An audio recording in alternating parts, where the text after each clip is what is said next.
What would happen if you were the only one left alive in this entire world? Something similar is about to happen in our story today. The story begins with a man named Henry, who is fast asleep in his bed, lost in a deep slumber. While sleeping, he sees a red light in his dream, and then his eyes suddenly open. Upon waking up, he realizes it's already morning, and he is in a hotel room.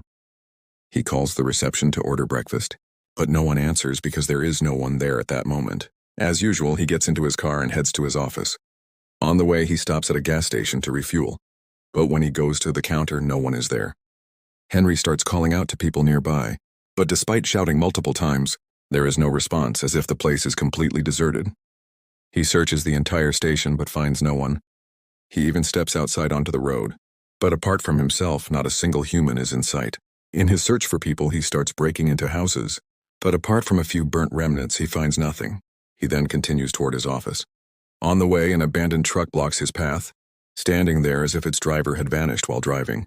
Henry enters the truck and tries to contact someone using the microphone inside, but no one responds from the other end. When he reaches the city, he finds complete silence everywhere, not a single human in sight. A little further ahead, he comes across a crashed plane, but strangely there are no bodies inside. Finally, Henry arrives at his office, where he and his team had been working on a major research project, wireless electricity transmission across the world. Upon going upstairs, Henry discovers that his team had already completed the project. In one of the rooms, he finds a member of his team sitting on a chair, but when he looks closer, he realizes the man has been completely burned. His eyes then land on an emergency button, which he presses, triggering alarms throughout the lab. The elevator shut down, trapping Henry inside. At this point, Henry begins to understand, somehow, this is the result of their mistake. The project his team was working on must have caused people to disappear. Now, Henry starts thinking about how to escape. He sets fire to some cylinders in the lab, locks them inside a room, and hides at a safe distance. Soon, a massive explosion occurs, engulfing the entire lab in flames, but somehow an exit opens up. After escaping, Henry heads to a radio station and leaves a message for any surviving humans, hoping someone might hear it and contact him. He then writes his address and number on a large billboard by the road.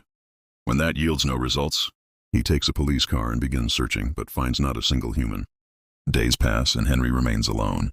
By now, he is almost certain that he is the last person left on Earth. Still, he doesn't stop broadcasting radio messages.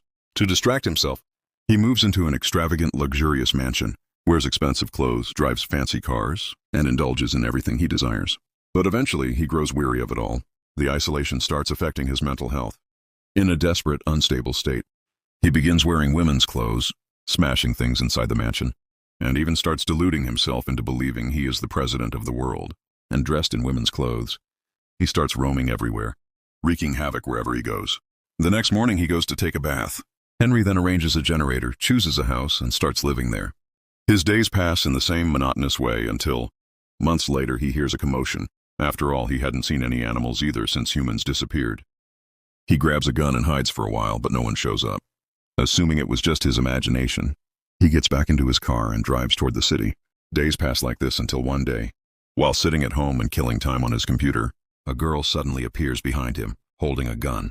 After months of isolation, the two see another human, face to face for the first time, and embrace each other. The girl's name is Jony. That evening, they talk, wondering where everyone has disappeared to. Henry tries to figure out what happened. Are they still alive? Dead or transported to another universe? As he speaks, Jony falls asleep. The next morning, they set out together in search of a third survivor.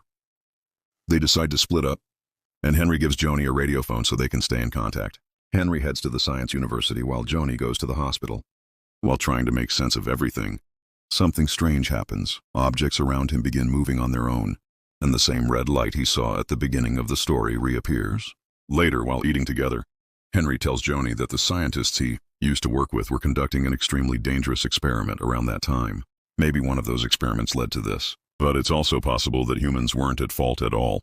The next day, they set out again in search of a third survivor. While searching, an army truck suddenly appears in front of Henry. Drawing his gun, Henry steps out of his car, but there's no one inside the truck. Then out of nowhere, a masked man emerges. He asks Henry if he's alone or if there are others with him. Henry lies, saying he's the only one left. The man removes his mask, but just then, Jony's voice crackles through the radio phone, calling Henry's name.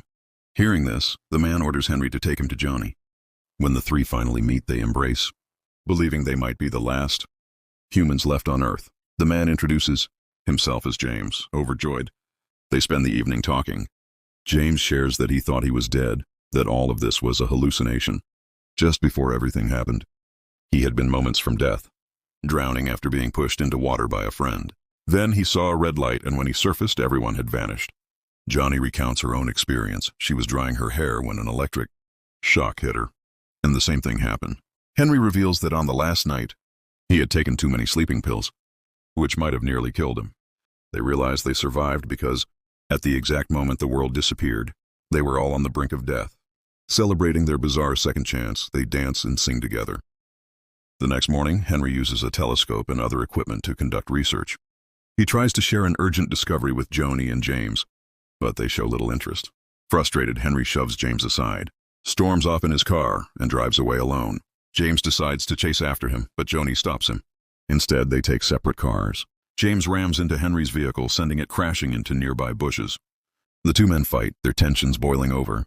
At that moment, Jony arrives and threatens them. If they don't stop fighting, she won't hesitate to shoot one of them. Somehow, Henry manages to calm them down and explains the truth. The government project that made humanity disappear is still active. If they don't shut it down soon, the three of them will vanish too. With Jony and James, Henry returns to the laboratory, determined to stop the experiment. They head to an army camp, blast open the gates with explosives, and steal a truck loaded with bombs. After hours of driving and overcoming obstacles, they finally reach the main facility, the source of the project's deadly energy waves. Before leaving, Henry promises Jony and James he'll return soon. He drives off alone while they stay behind. Moments later, they hear the truck approaching again, only to see Henry speeding straight toward the project site. Filled with regret over his team's creation, he refuses to let history repeat itself. With a final decisive act, he detonates all the bombs, destroying the project in a massive explosion. As everything vanishes in flames, Henry sees the red light once more. When he opens his eyes, he finds himself alone on a desolate shore. The story ends on this scene. If you liked the video, don't forget to subscribe to our channel. Thanks for watching.